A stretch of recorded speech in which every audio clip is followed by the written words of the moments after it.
Good morning. This is Elena with Angel Messages with Elena.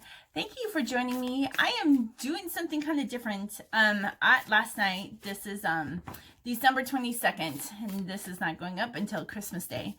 I had a really interesting dream about Oak Island.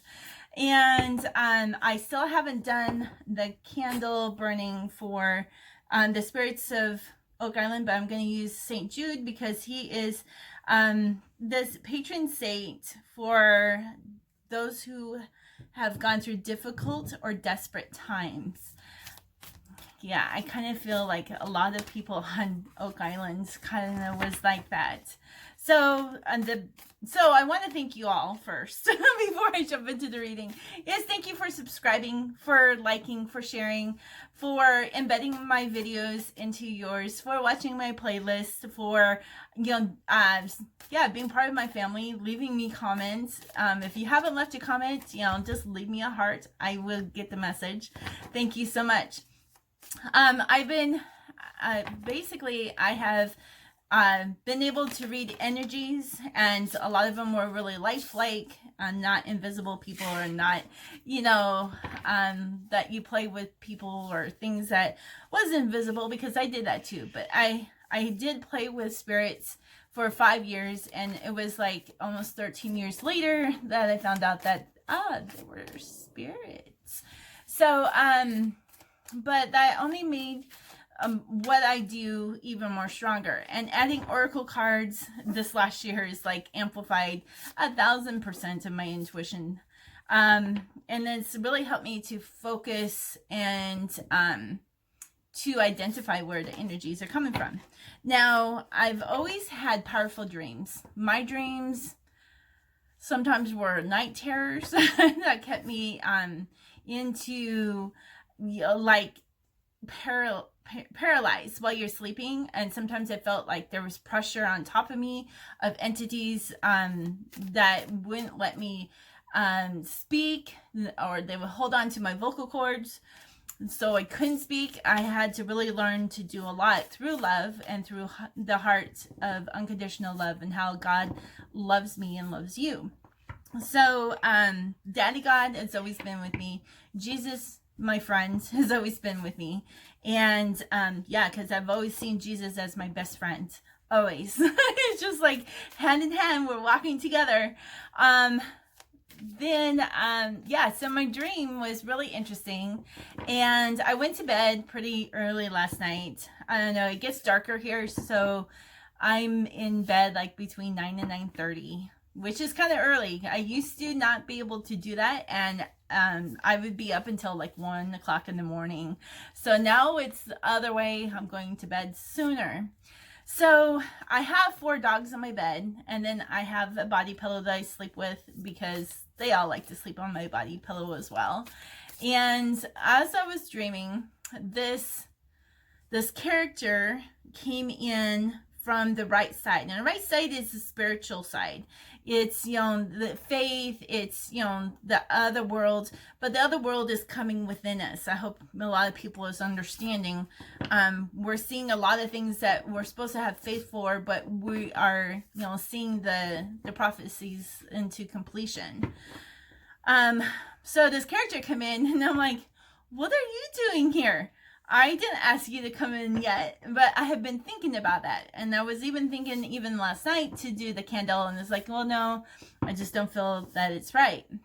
Timing is everything in the spiritual world. And so I wanted to just wait. And so my dream was, didn't exactly know where we're at, but we're on an island.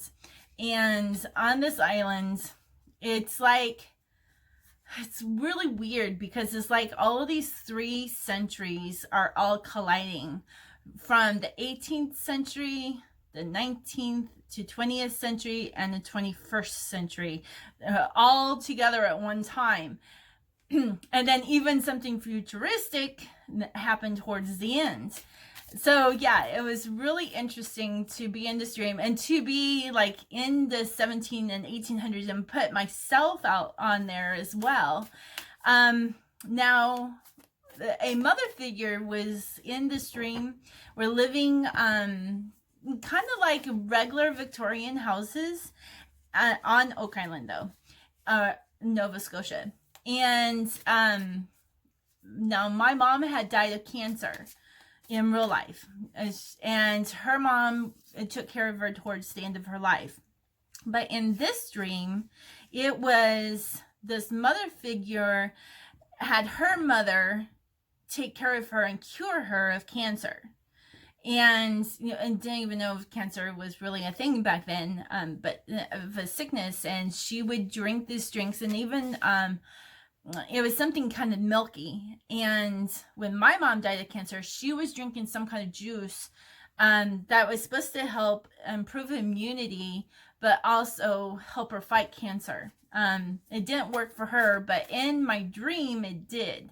And I don't know if she's really my real mom that was in the past, or if she is a grandmother that's in my past. And because it's, my dreams have a lot of ancestral things that happens too. So her mom had cured her. So in this dream, this man has come in. Not the same entity as the spirit worlds, but in the physical. He definitely sat on the left side on the log, and it was actually one of the people that I worked with in Target that was targeting me with another leadership, and it kind of it hasn't rested well with me for the last year and a half. It's been almost 2 years since I've been into that store, but every so often it's just like, kind of reminding me I need to, forgive. And I have forgiven. It's just when people play on your vulnerabilities, especially when you're in pain, is not right. And so, and my ex and his girlfriend did that too. So a lot of these things are triggered, these memories, and I'm not affected by them anymore because I have forgiven, I have moved on. But there's something that I still need to learn from. So they will come in. And so this man has cancer.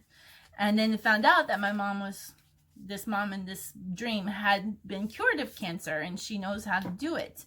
So he goes home, but one of his friends sticks around, and we're having, on this big banquet table, this huge table full of food, and we're feasting on it. And we get this message, and the message is on a plasma TV, and it's 4 different pictures all side by side of him going, I think I'm gonna do it.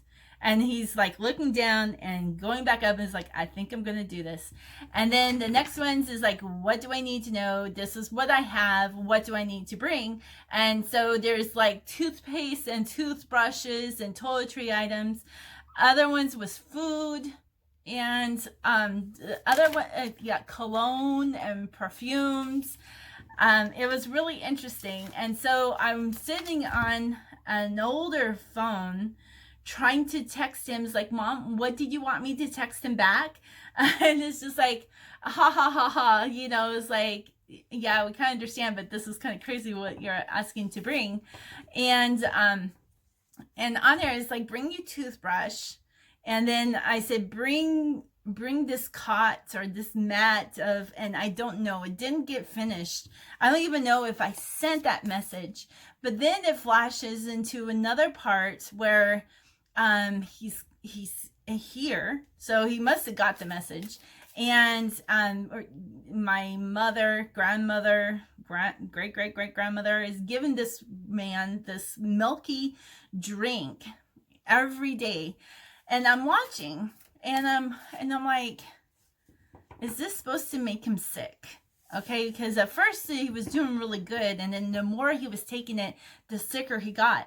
Okay, so this is really interesting, is that we're all working in this community together, gardening, raising sheep, we're spinning wool, we're quilting, we're making embroideries. So it's like very an artisan and craft community. And he's wearing this Nazi uniform. And it's not that he's a Nazi, it's he has to blend in because the Nazis are like watching us. And And so if there's a guard in there, then they're not watching us so closely. But it's making him sick and making him sicker and sicker. I remember a part where he's laying on my shoulder and he's like puking up some of this milky stuff, and it looks like spit up from a child, and it kind of is like, oh, so now you're reverting into a child and cleaning it up. And he's sleeping and he's nuzzling on my shoulder. And so it was really weird. And then a part of it is like, can we leave Oak Island? Because we didn't feel like we were prisoners. It felt like we can leave, but it kind of felt like we had to come back or we had to stay. And I kind of feel like the spirits are kind of like that they're kind of stuck and they have to stay. And so in this spiritual world, I'm praying on this chair, and the chair starts going to the four directions that I'm praying to. I start with the west, the south, the east, and then it spins and spins. Everything is green. It's kind of like the aurora borealis, and the energy is going around, and it's like you're going into a portal. And then I stop, and the direction is north. And I go up there, and it's like, thank you so much, the north direction, the north winds, for being here and giving me my lessons. But I have a question for you. In fact, I have several questions for you. And so I knock on the door opens, and it's a man. And it's kind of similar to the same man who was getting sick and who's getting medicine for his cancer and for his sickness. And he's like, well, what questions do you have? And it's like, well, first of all, I want to know, can we leave Oak Island? Can we leave this island? And he's like, well, yeah, anybody can leave this island, but I prefer that you come back at sunset every night. And it's like, okay, is there any reason for that? He's like, no. Okay, so as I'm gathering my thoughts, I'm looking to the right, which is my spiritual side, and I see these trees, and it's like I focus on one, and it's like I'm ready to ask a question, and this guy's like, oh, I knew you were going to do that. Is that how you do it? And it's like, well, I look to nature and I see things, and if there's something that pops up, then that's what I need to say. And he's like, I knew you were going to do that. So it was really interesting. And yeah, there's my dog in the back. His name is Prince. So that was really interesting. And it's like, thank you. He goes, yeah, I prefer you to come back to Oak Island, before sunset. So that would be before, Fridays is Sabbath, but it's like as the sun sets, I want you to be back on Oak Island. And then it was like I was transported into some kind of an eagle or a hawk, where I looked down onto Oak Island, and to me, kind of Oak Island almost in some views kind of looks like a angel with trumpets. Sometimes, it just looks like turtles. but in my dream, it looked like a spider, and the spider was facing more into the southeast. And so it was like this, with all of the legs behind it, and the head is looking towards the southeast. And spiders to me is two things. One is that the bridge of lies, that it's hard to follow the lies, or the lies that's been said. But then the second part is going through your journey and finding out the truth of those lies, because in every legend there is truth.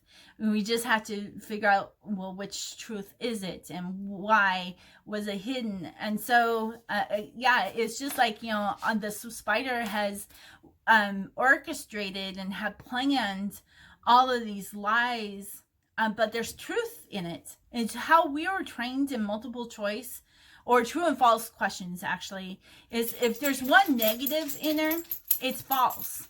And when I went through the court system, trying to fight for my children and going through my divorce, the lawyer kept saying a truth and a lie. And it was like, well, how do I answer that? Then I remembered, Well, in school, we're taught if there's something false in it, then it's false. So then I was able to answer his questions, and then he had to restate his question with the truth, and then I can answer. So it's kind of like how my dream kind of evolved from that. It was really interesting. It was really fun. So let's go ahead and ask him some questions. It's like, who was this man that was sick, and what did he represent? So this is the clearing of the way. This is right, the clearing. Yeah, and I kind of see that. It's just like when we have to do something that keeps people in bondage, we are in bondage and we make ourselves sick. And the horse is pulling this carriage, and the horse, and to me, is all of our strength. It's grace, it's stamina. It's definitely of the spiritual world, because they're highly intuitive.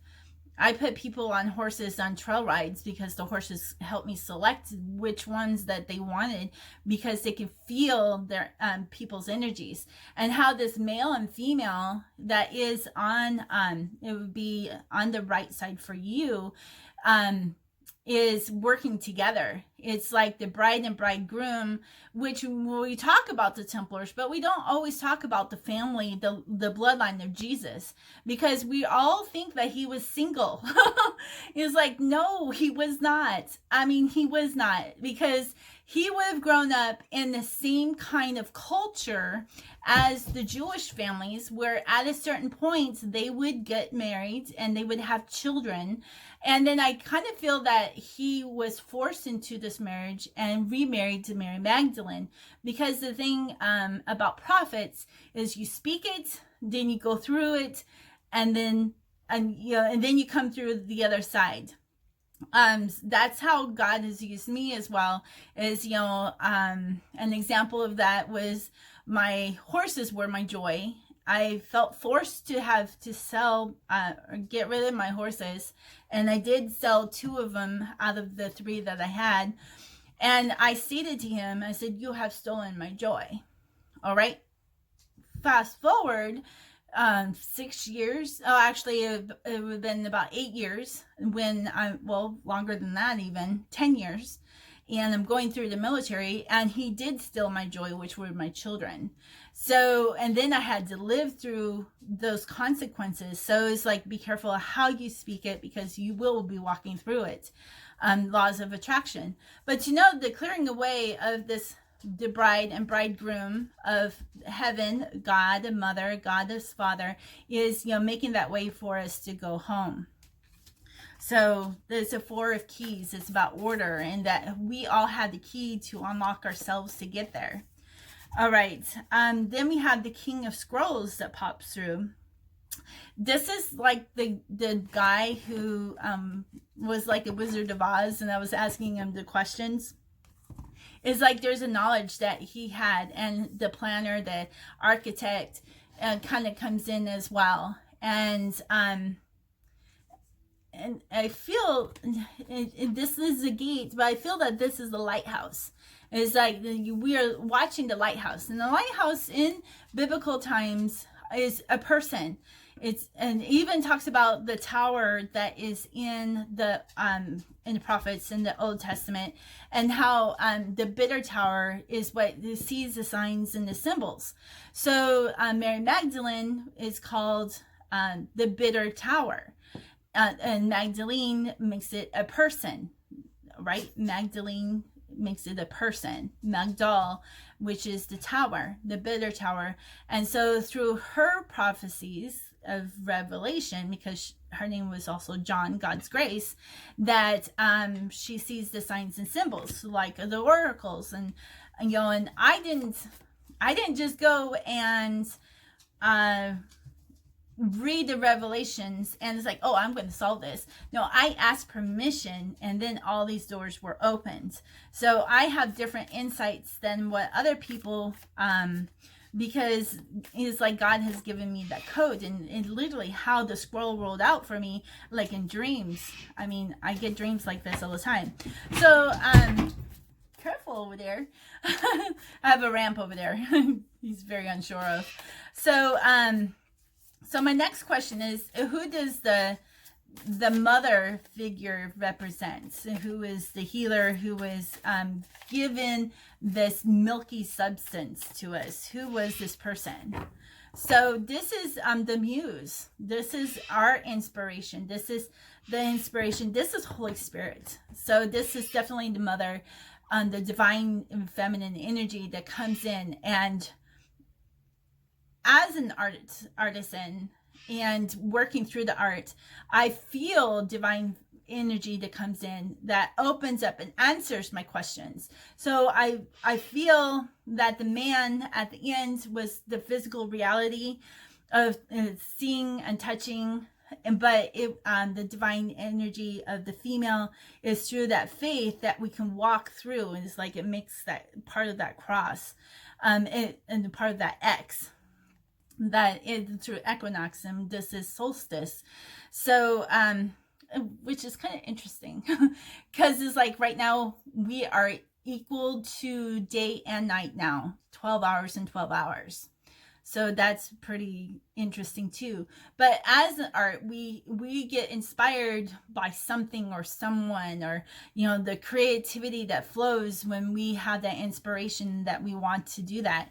And I always think of art when it's the Lord's Prayer is like, our Father, which art in heaven, because which I also see as those who have been called witches of the past, the free thinking women that were the healers, that they did work with the herbs, they still give offerings, and how I think, and it's kind of like through the bloodline that this is still going on, because the bloodline that was supposed to be stopped was through the disciples, so that Jesus and Mary Magdalene's bloodline can still go. So it doesn't mean that you don't have no family.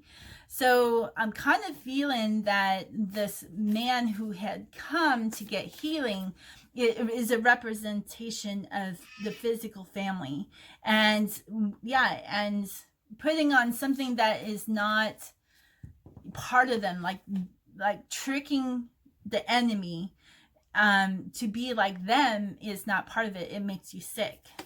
So now we have the winged messengers. This is like how I went up and I was like this hawk or this eagle looking down on Oak Island, is that I'm bringing in the message for the island. And you can see with the dove, there's an owl, there's angels, there's hawks, and clear in the corner is the house. The house represents also the two, our bodies, the church. So home, we know through a lot of biblical, especially in the Old Testament, it says that like the Shekinah and the glory of God will show us the direction that we need to go. It's of a scent of sweet spices, and that you'll have to look into some of the Jewish folklore as well. All right, so our next question is the first entity, the first spirit that came walking in on the right side is like, who was this person? So we have balance. This is the 7 of forces, is 7 of energies, and it's bringing in balance. It's like someone who's been stuck in the spiritual world can finally be released. This is about contracts. This is the contracts, that the contract has finally been bought and bought out to free these people. Because remember in the last reading is like there was some kind of contract that did not fulfill itself as it should have had. They actually kept those slaves longer than what they should have. They should have been able to release and build a new life, but instead the contract was not fulfilled. So we kind of see that in movies and stuff, is like it's got to be bought by a price, and our price is through the bloodline. It comes again and buys everybody out, and that is part of Jubilee. I'm entering my Jubilee year. It means 50 years. But this is like, how can you figure Jubilee in the Bible? Because it's 49 years. So where's that 1 year? that makes it 50. So Leviticus 25 talks about how God comes to buy back our debts, not sins. Because if the Catholic Church is really bad at this, where they change debts to sins and debtors to sinners. It's not sins that God is buying back. He's buying back our debts. The debts that has put us into slavery, the debts that keeps us from flourishing and from, moving on, because we have this huge mortgage. We have 50 years to pay it off. We have 50 years if we own land to allow that person 50 years to pay off. Now it's 30 years, 25 years. So even as a child, you can buy a piece of land, and by the time you're like 52, 55 years old, you have your own land that has been paid off. So the 49 is the 7 years in how we lay the fields follow. They have to have 1 year that you don't use it. So it's about rotation of the land. And then on the last year is like a burning that has to happen. And then the first year is also the 49th year. So we feel that the burning is the first year, but it's actually the last year, the 49. So you add the 49 plus 1 in that last year is also the beginning is 50. I kind of figured that out a long time ago too. So the 50th year is the 49th year.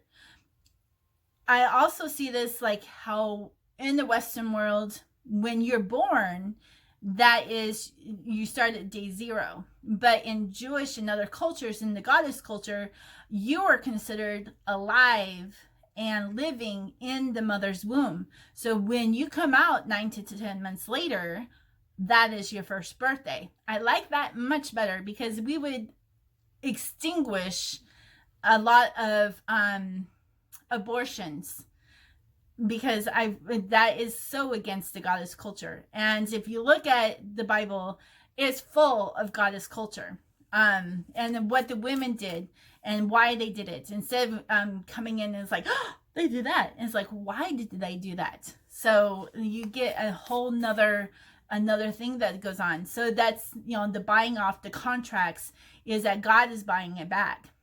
And God is taking back everything. And watch 2020. I think 2020 is going to be a really interesting year. Okay, so that spirit is had his debt buyback, so he can go and not haunt Oak Island anymore, and the other spirits as well. So let's do a couple more questions. Okay, the spiders. So what did the spider, the Oak Island, from the angel to the spider, what did that represent? The Adsum. I'll say this is a 22. 22 I see as the woman who is a powerful force to be reckoned with, the Kahil, which is a virtuous woman, Proverbs 31. So Adsum is about the community, right? Because it's just like everybody has something to do, right? And they're all working together. They're working in unison and unity, and bringing somebody in who's trying to be like not like himself is not really part of that community. And it was that was making him sick and not the medicine. So being true and authentic to yourself, because the Adsum is working with all spiritual things and all physical things, that all these things are coming together and blended within our bodies. There's many of us who have done that. There's many of us who have actually solved and decoded the book of the Bible, but they put it into like paintings and sculptures because it wasn't time to speak it out, but they would draw it out. So that would be interesting for a lot of you to go and look, and it's like, what are they saying? What messages are they portraying? Because they solved it through the art, through the muse and the inspiration. They were able to solve it. So we have our angels, there's pixies, there's fairies, things that we can't see, but are coming out. I mean, I even saw fairies down in San Javier in southern Tucson. And I was just like, oh my gosh, they're really big fairies. And I took pictures of them. Yeah, it was really cool. And then a coyote walked right by it too. And coyote, I mean, there's a lot of lot of meanings for different things at the time. And this happened like in April of this last year for me. So it's like all of this knowledge of our ancestors, of people who's gone before us, who laid all the groundwork for us, and continually are guiding us, continually to show us where our journey is going. So then we had the King of Keys. So the King of Keys, we had the King of Scrolls. The King of Keys is what key is opening up for us to go home. Because, here's a home of many mansions. And Jesus said that I go and prepare a place for you. And in my Father's house, there are many mansions. Well, Father is also physical, tangible, that you can live in. And then he also said that even the Son of Man has no place to lay his head. That means that the woman will always have a place, that the woman will always be taken care of. And so as a woman, even going through what we've gone through in our society, that I had a place to go with domestic violence. I've been living in a place where I haven't had to pay rent. And for the last 10 years, because it's been really a hard 10 years for Capricorns, but it's going to change. And that change is happening now, which I'm so excited. But this king is, coming from the right side into the left side that's tangible. So this could be somebody who, is a man, or it could also be a woman too, if you're a woman watching this, that is bringing something tangible to bring home to what home is. It says that we are not to be, we're of the world, but not in the world. That a lot of us are, not everyone, but those who are called to serve, we're not supposed to have an attachment where it keeps us stuck. We're supposed to be able to travel. That is why they, in the desert, in Sinai desert, through the wanderings, because they didn't just wander, they did things, and they put things into motion. They did things to the stars. But that God's house was mobile. So I live in a mobile home, and how my mobile home is erected is how they erected it in the desert, in the Sinai desert. And here I am in Tucson desert, and my house is the only one that is kitty quarter. So everybody else's is parallel east and west, or north and south. Mine is the only one who is, just off-centered, which is, pretty amazing. All right, so let's ask one more question. So what are we supposed to learn from this dream? Learning the lessons of this dream. What is the lessons of this dream? All right, two of scrolls. You're being asked a question when the two of scrolls come up as two worlds. It's like how I was part of this community and working together. And then when I went and approached this man, this like the Wizard of Oz kind of thing, that I became above the world. And I kind of see above the world as being the spiritual world.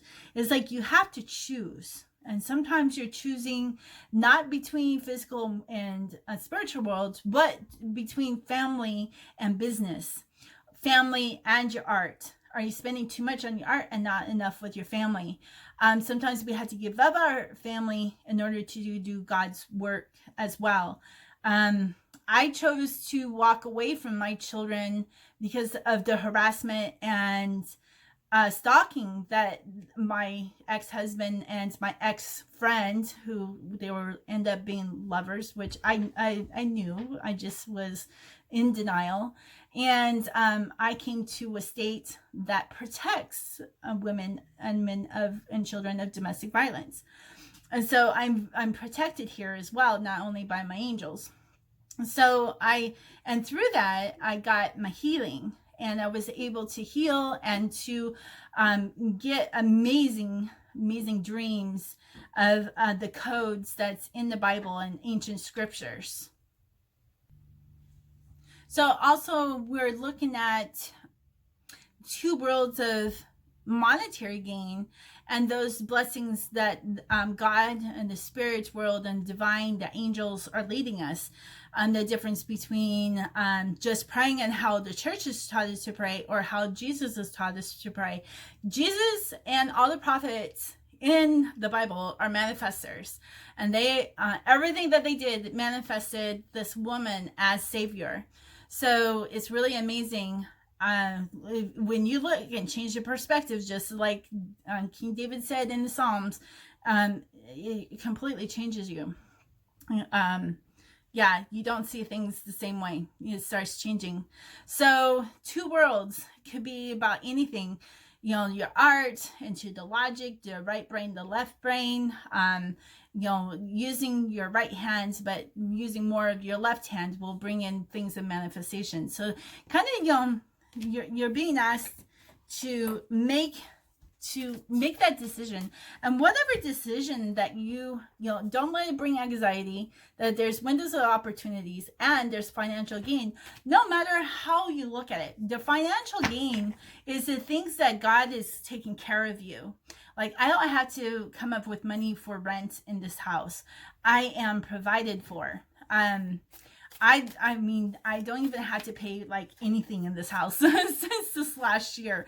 I've been really working on my YouTube channel and doing divine readings and getting that going, because it takes a lot of work and to do something from nothing, and going through it that way. So it's also changing how you think. If you're always going to say, I'm poor, someone is paying for this, and I just, I'm not humble enough to say thank you. I'm just, kind of irritated because I can't do it myself. Well, then you're not in gratitude mode. So you kind of have to change that as well, from the victimized feelings, and to, conquering, and it's like, thank you. Oh, thank you. I have a place over my head. I am being fed. My gas is paid for. I can go to the library and upload my videos, and I have a phone that I can talk to my children and to my friends. I mean, all these things I don't have to pay for. So, and those are the things I want to continue to have paid for, and to continue to pay for my journey, for my travels and seeing other people. It's like, I don't want to have to pay for that myself. I want God to use somebody else who's a cheerful giving, and to bless me with that. Those are the things that I manifest and I pray for. So yeah, it's beautiful. So our last one is the number 2. And again, we got several 2s in our cards. 2 of roses, 2 to Adsum, 2 of scrolls, and now we have the number 2, the Akashic Library. We have energies, we have knowledge, we have so much. Just remember how in our minds it's so expansive, and then you just don't think that it's just this much. In our dreams, our dream worlds, the spiritual world, it's so big. We can't even comprehend. We're just these little tiny specks in this big world. So don't let anything from the past hold you back. And I think that is definitely something, be true and authentic to yourself, because you will get healing. You will, continue your journey to help others. You'll be part of this unified community that is working together to creating more and more expansive things. And we're going to really see that in 2020. So keep working on that, the spider and how it's working its web, and watch they're so fantastic and so beautiful to watch. And then when the dew hits on them and how they sparkle, and yet they can catch that little fly with those little webs. Okay, so I'm going to go ahead and conclude with this. I hope you had joined me earlier into the Charles Dickens story and how he made the Christmas Carol. So thank you again. Don't forget to subscribe, to give me some hearts, and to make a comment somewhere. Share my videos. I appreciate it. Much love and happy holidays. Merry Christmas.